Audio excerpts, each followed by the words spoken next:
Albie here from Spirit for Spirits, here to welcome you back behind the stick. Today we're going to be talking tequila. We're going to start right at the beginning. 100% puro de agave. What does that actually mean, Albie? The first thing we need to know, when we see something called Blanco, that means we know it's been held to a higher standard. It's 100% Weber blue agave. That is what it is distilled from. That's the root of actually a plant in the lily family called agave. So they've taken the roots, they've roasted them, they've built this beautiful, perfectly clear, green, grassy spirit. This Espolón is a really beautiful way to start your classic tequila cocktails, your margaritas and such. A beautiful way to begin. Something really light and green. The next thing that they do, they begin an aging process, all right? You'll see it went from clear to brown. How'd that get brown, Albie? They've rested it, and that's what the word repasado means. Repasado means rested. That means they took this beautiful spirit that they created and they rested it in a used oak barrel. Now, how long did they rest it? Up to 11 months. When you see the word reposado, you know it's been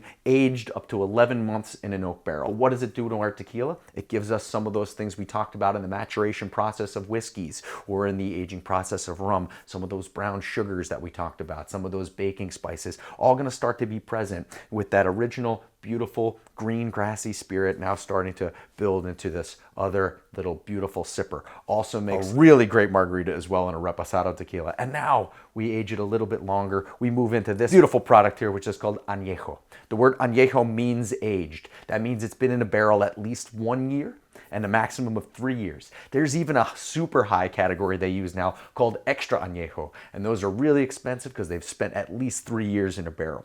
This añejo makes a beautiful, soft, complex, really woody flavor profile, something that gives us a little bit more of that like cedar and vanilla, things that wood is famous for. So you've got your silver, your rep, and your añejo. And Albie, you brought in this other weird green bottle. What are you doing over there? I would be amiss if I didn't bring in one of my favorite growing categories, mezcal. Now, mezcal can be made from any agave, not just blue Weber agave. When we see mezcal, it comes from a different region. These three all came from a region called Jalisco, and this one from a different region called Oaxaca. The Mexican government makes all of these choices about what has to be grown where it has to come from. The last cool flavor profile you'll see in mezcal is, of course, smoke.